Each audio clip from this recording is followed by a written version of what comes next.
It is Ryan Seacrest here. There was a recent social media trend which consisted of flying on a plane with no music, no movies, no entertainment. But a better trend would be going to ChumbaCasino.com. It's like having a mini social casino in your pocket. Chumba Casino has over 100 online casino-style games, all absolutely free. It's the most fun you can have online and on a plane. So grab your free welcome bonus now at ChumbaCasino.com. Sponsored by Chumba Casino. No purchase necessary. VGW Group. Void where prohibited by law. 21 plus. Terms and conditions apply.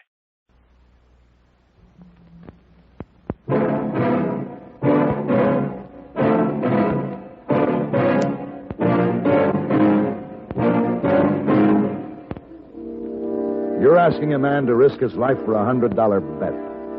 I'll stake him. If you make it $1,000, even money.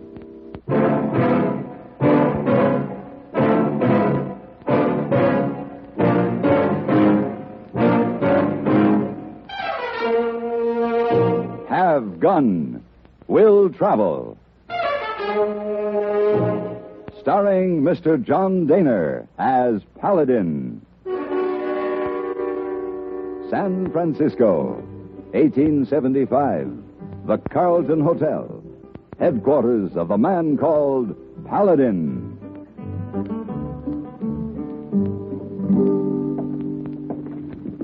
Hand me those shirts, will you, hey boy, please? Oh, okay. Here. You know, Mr. Paladin, it looks very bad for a hey boy if anyone see you do your own packing. It's not correct for a gentleman to do his own packing. Besides, you're doing stinky job. Oh, for heaven's sake, hey boy, stop your grumbling. Anyway, I'm almost finished now. Good. Oh, there is something you can do for me, though. Oh, what's that? Fix me another whiskey and water. Oh, Isa. This is pretty far trip you take, Salamanca. Salamander, hey boy. No, it's not too far. Oh, where are here, Salamanca? Probably when you were eavesdropping on my business conversation. Oh, no, sir, not eavesdropping. Just interested. Here's your drink. Thanks. Where is this Salamanca? Well, there's a city called that in Mexico and one in Spain, I think, and there's another one somewhere in South America. South America? Like I say, long trip. And like I say, I'm not going to Salamanca, hey boy. I'm going to Salamander City, California. And when I get there, I've got to You got to find a girl named Irene. Right. Yeah. It seemed that this Irene was in circus and quit and go to work in saloon because there's a fella in town she loved very much and is going to marry up with, and her father don't want her to do this, and he's going to pay you $1,000 to bring her back to San Francisco, and you say, okay, you say, you go. It's amazing how much you can hear while you mix drinks. Oh, yes, thank you very much. All the Chang family have very strong ears. You go now? I go.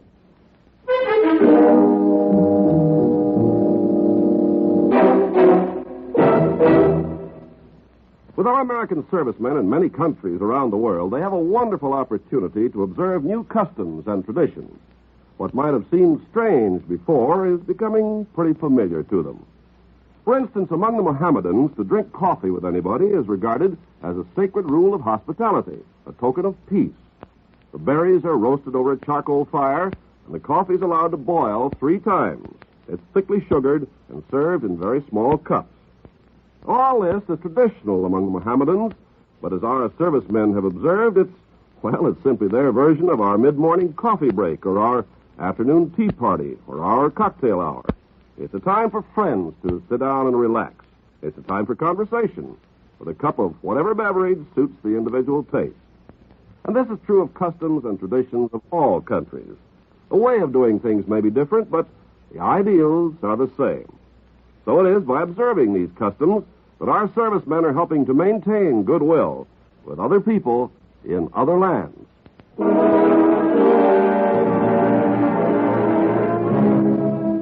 It was near sundown when the stage pulled into Salamander City. I got a room at the local hotel and walked across the street to the saloon to get a drink and perhaps some information about Irene Stanford.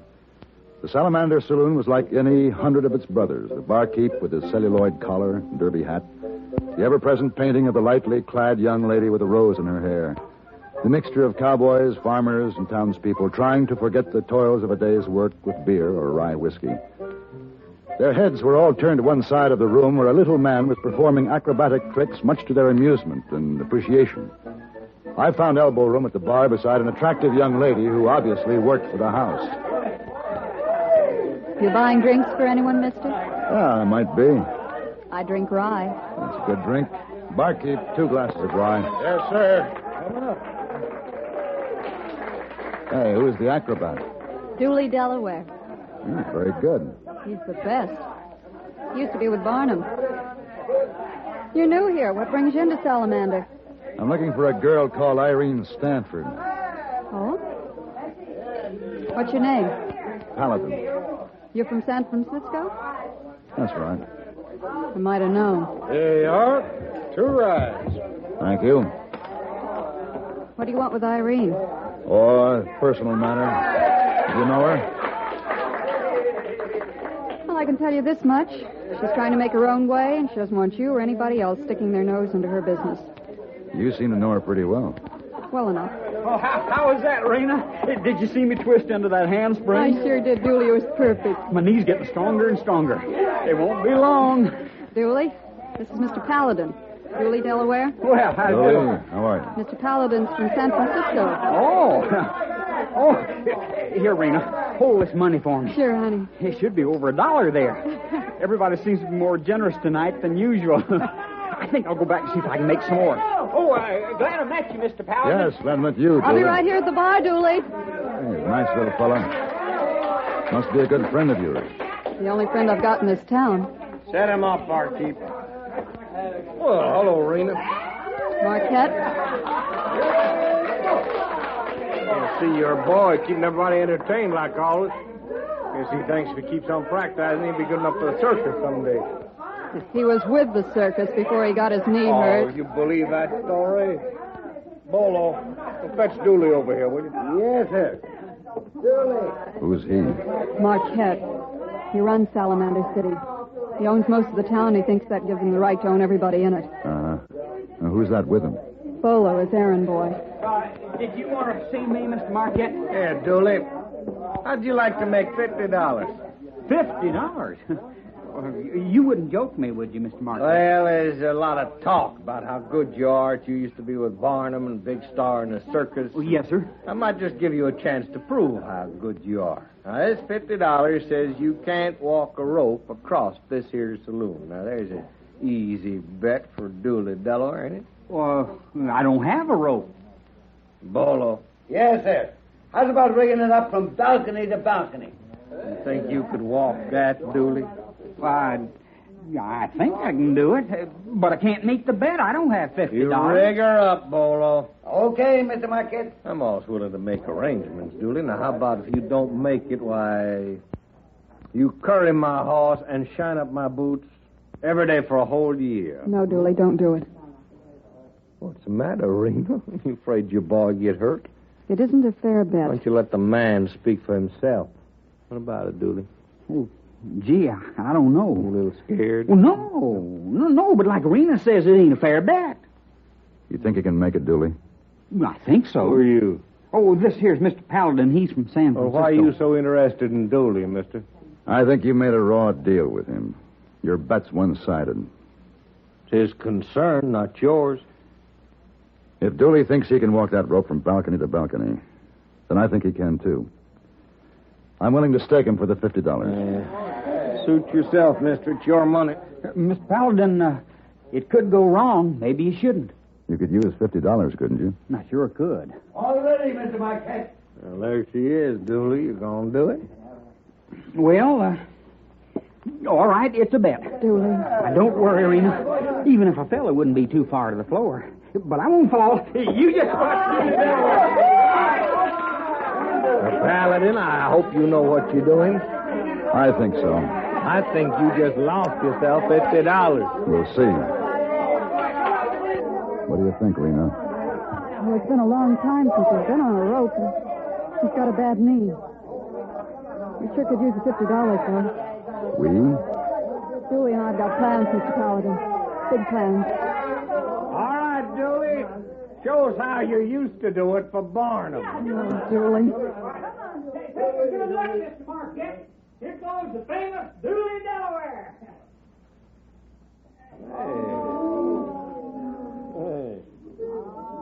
Paladin, look behind the banister on the balcony. It's Bolo.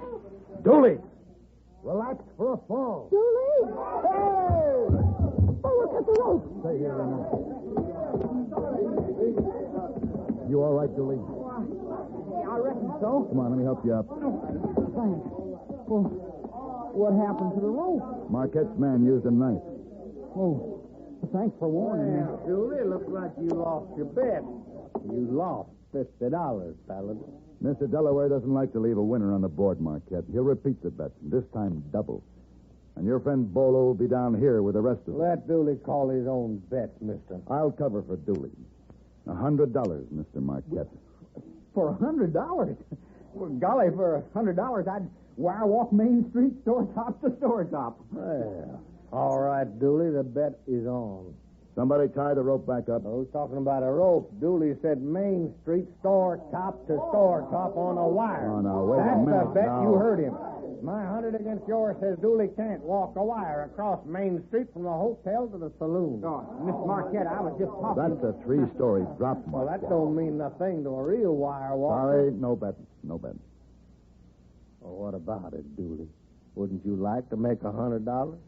Well, yeah, but I think But maybe you're it's not. scared, ain't you? Because you're no acrobat. I bet you was nothing but a trained monkey on the string for that circus. Hey, somebody throw him a peanut. Come on, Julie, let's get out of here. No, wait a minute. Miss Marquette, I accept your challenge. Will you take me, Mr. Paladin? No, Dooley, you'll be risking your life. I gotta do it, Rena, don't you see? How about it, Paladin? You gonna stake him? You asking a man to risk his life for just $100? Well, all right, I'll raise the ante. $1,000. Your price is a little high, Marquette. You must be pretty anxious to see Dooley put his life in jeopardy. What up? Oh, shut up. Not for $1,000. Make it $2,000. Paladin, you're on it. $2,000. You still willing, Dooley? Yes, sir. I'll do the best I know how.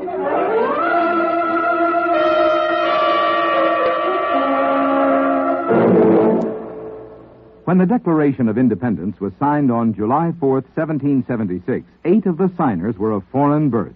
Robert Morris was born in England, James Wilson and John Witherspoon in Scotland, James Smith, Matthew Thornton, and George Taylor in Ireland, and Francis Lewis in Wales. These men made outstanding contributions to the development of our country. The fact that they were born in other lands made no difference to their comrades. Today, 1 out of every 5 Americans... Hey, it's Ryan Seacrest. Life comes at you fast, which is why it's important to find some time to relax. A little you time. Enter Chumba Casino. With no download required, you can jump on anytime, anywhere for the chance to redeem some serious prizes. So treat yourself with Chumba Casino and play over 100 online casino-style games, all for free. Go to ChumbaCasino.com to collect your free welcome bonus. Sponsored by Chumba Casino. No purchase necessary. VGW Group. Void where prohibited by law. 21 plus. Terms and conditions apply. At Arizona State University, we've made online education better, smarter, and more personalized so you can go further in your aspiring field. I decided to pursue medicine once I realized that ASU did have the online program for biological sciences. You're still required to learn the same curriculum. You're still being tested on the same content that anyone would be tested on in person. The comprehensiveness of the program prepared me so well for medical school. Explore over 350-plus programs at asuonline.asu.edu. is foreign born or of foreign-born parents. The concept of judging men as men, not in terms of their origin, prevails today as in 1776. America's foreign-born citizens work with their countrymen for a better America. From the contributions of the past come the principles of the present. It was set for 9 o'clock the next morning. Dooley, Delaware, was to walk a wire across the main street of Salamander City. I left the saloon early and went to my hotel room to get a much-needed night's rest, but I couldn't sleep. I kept thinking about the little acrobat who had to prove to Marquette and the people of the town that he wasn't a monkey on a string, and he had to prove it for Rena's sake. I knew she was Irene Stanford, and my job was to take her back to her father in San Francisco, but that would have to wait. About midnight, I decided to get up and dress and join the crowd at the saloon, which I knew would still be celebrating the big event scheduled for the next morning. Mr. Paladin? Rena. Thank goodness you're still up. Oh, so what's the matter? It's Dooley. You come with me to his room? Oh, sure. There's something wrong? He's drunk. Dead drunk. Those fools over there kept giving him whiskey until he wasn't able to stand up. I tried to stop him, but he wouldn't listen. He had to show him he could hold his whiskey with the rest of them. Was Marquette still there? Yeah, he bought all the drink. It figures. Protecting his investment. Here. When he got to the room, he just fell over on the bed. What can we do for him? Go downstairs and get a pot of coffee, Rena. I don't think coffee will do him any good now. Well, it'll help. There's one thing for sure. He won't be in any shape to walk that wire in the morning. Oh, he'll be in shape if I have to pump coffee into him all night. No. I don't want him hurt. I love this little guy. I'm not going to let him do it. I'm sorry about your money, Paladin, but that's the way it's going to be. Look, Rena, if Dooley doesn't show up in the morning, they'll laugh him right out of town. I don't care. We're going to leave anyway. You may not care, but Dooley will. He'll never leave with you unless he can prove to himself that he's worthy of your love. It's something a man like Dooley just has to do. Now, go on, Rena. Go get the coffee. I poured 2 pots of coffee into Dooley while Rena kept wet cloths on his head. Finally, he told us the room had stopped going round and round, and I made him lie down and try to get some sleep. The next morning, he seemed to be all right. By 9 o'clock, the crowd had gathered on Main Street, and the wire had been strung up between the hotel and the saloon. Rena joined me on the street to watch her little man do or die for his honor and my $2,000. We stood close to Marquette and Bolo to make sure they didn't have any last-minute shenanigans up their sleeves. Well, Paladin, seen you checking that wire out with Dooley. What's the matter? Don't you trust us? Not after last night. Yeah, you boy got a little drunk, didn't he? Yeah. Yes, he did, thanks to you. Well, you don't think it was that a good try, Marquette, but Dooley's all right this morning. Well, then we ought to get a good performance with a little monkey. We'll see.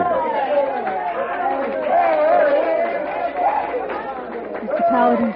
Yes, Rena? I don't know whether I can look at him or not. You better. Dooley'd be disappointed if you didn't see this.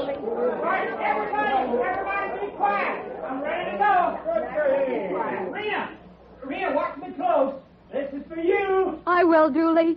You'll do real good. Paladin.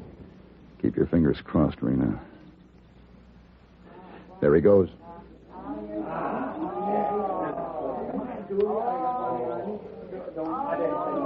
Paladin, he stopped. Dooley, what's the trouble? Are you all right? Sure, I'm fine. Hey, Mr. Marquette, how about this? Did you see that? He went into a clip right in the middle of the wire. Yes, I saw it. He saved to the other side. That Dooley, whirling a complete turn right up there in the middle of nowhere. Did you see that, Mr. Marquette? Mr. Marquette? Hey, he's gone. Where? I don't know. But he'd better have the $2,000 when I find him.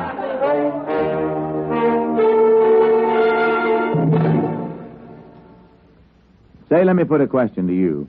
How much do you appreciate the things that make life just a little easier? Like living any place you've a mind to. Now, according to our Constitution, if we don't like where we live, we can move to any other state we want to. All we have to do is hop in our car or take a train or a plane, and off we go. And when we get where we're going, there's plenty of stores and shops and tradesmen to help us in our new home. But let's go back a spell to 1790 and see what happened then when folks got the urge to move. If you were living back then, you'd maybe pick up a copy of the Providence Gazette, and you read an article called Advice to American Farmers. It tells all about moving out west, which is western Pennsylvania and Ohio in 1790. It says if you're moving, you'd better take along some apple, peach, and garden seeds, a kettle for boiling, maple sap, and, of course, a gun and plenty of ammunition. You should also have a Bible. Other folks moving west in 1790 took along maple saplings to plant, or homemade tools they could use to build boats when they got there. Boats were about as important as horses in 1790. Most of the towns were built inside a fort, since the Indians didn't especially like all this pioneering that was going on, and guns and ammunition were worked overtime. And Indians weren't the only ones who gave folks trouble. There was plenty of bear and wolves and other wild animals to keep folks on their toes. But somehow, in spite of all the fuss and bother of moving into a new community, folks in 1790 didn't complain. They just kept working and fighting, so living would be easier in the future. The future you're now protecting.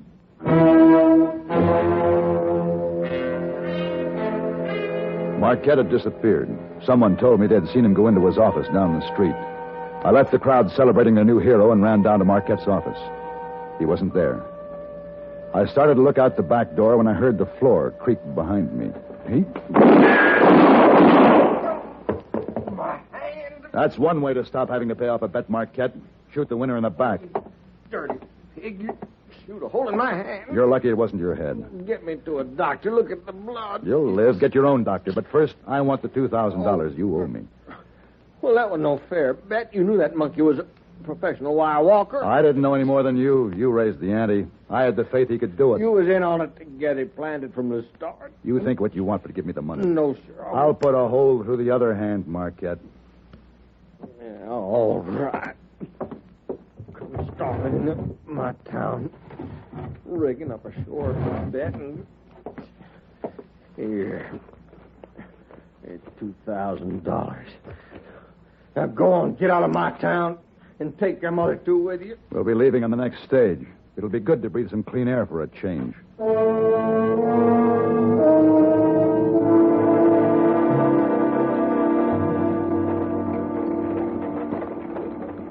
You sure you won't change your mind, Rena? The stage goes all the way to San Francisco. No. Julie and I are still getting off the next town. I hear the circus is still there. Uh-huh. Your father will be disappointed. I know. But he's got to understand that his daughter has to make her own way. When he does, I'll come back and visit him. Rena and I are going to be married, Mr. Paladin. Congratulations, Dooley. I'm going to join Barnum again. They'll pay good money when I show them that Dooley Delaware is still king of the wire walkers. Yeah, Rena won't ever have to work in a saloon again. Her father will be glad to hear that, Dooley. Oh, by the way, here's your share of the bet, $1,000. It'll give you a good start. Oh, you don't have to give us that. It was your money you staked him with. I know, but I'm still $1,000 to the good. That'll make up for the fee I won't be getting from your father. Oh, Mr. Paladin, thank you for everything. Forget it, Dooley. You just take good care of Rena.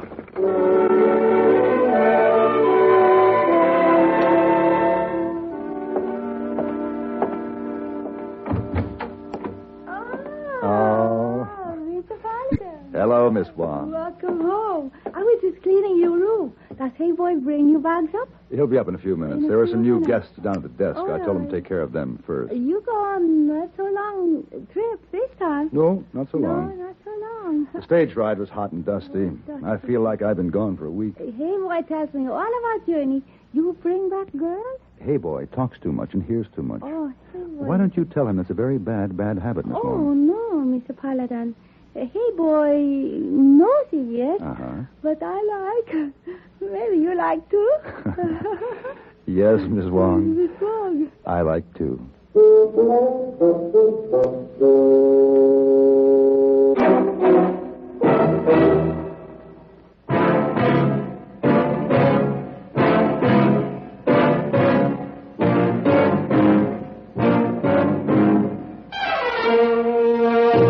Have Gun Will Travel.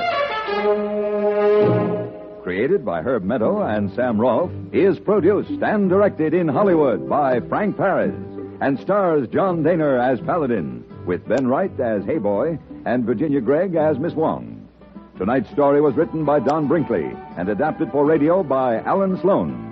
Featured in the cast were Sam Edwards, Lawrence Dobkin, James Nusser, and Peggy Weber.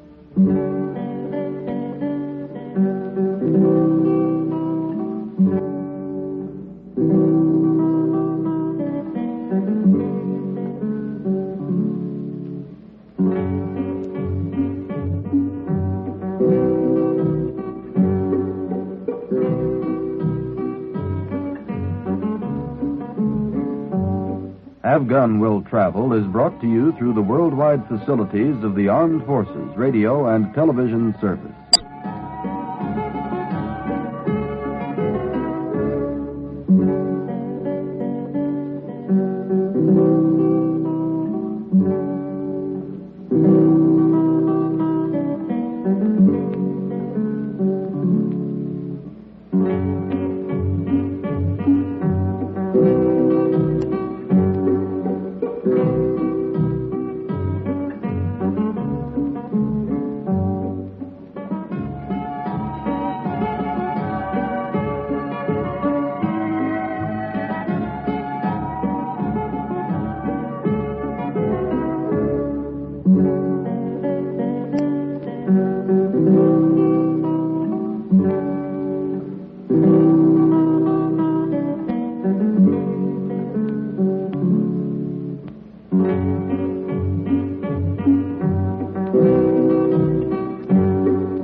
It is Ryan here, and I have a question for you. What do you do when you win? Like, are you a fist pumper, a woohooer, a hand clapper, a high fiver? If you want to hone in on those winning moves, check out Chumba Casino. Choose from hundreds of social casino-style games for your chance to redeem serious cash prizes. There are new game releases weekly, plus free daily bonuses. So don't wait. Start having the most fun ever at ChumbaCasino.com. No purchase necessary. VGW Group. Void where prohibited by law. 21 plus. Terms and conditions apply. You just realized your business needed to hire someone yesterday. How can you find amazing candidates fast? Easy. Just use Indeed. Stop struggling to get your job post seen on other job sites. With Indeed sponsored jobs, your post jumps to the top of the page for your relevant candidates, so you can reach the people you want faster. According to Indeed data, sponsored jobs posted directly on Indeed have 45% more applications than non-sponsored jobs. Don't wait any longer. Speed up your hiring right now with Indeed. And listeners of this show will get a $75 sponsored job credit to get your jobs more visibility at Indeed.com/ARTS. Just go to Indeed.com/ARTS right now and support our show by saying you heard about Indeed on this podcast. Terms and conditions apply. Hiring? Indeed is all you need.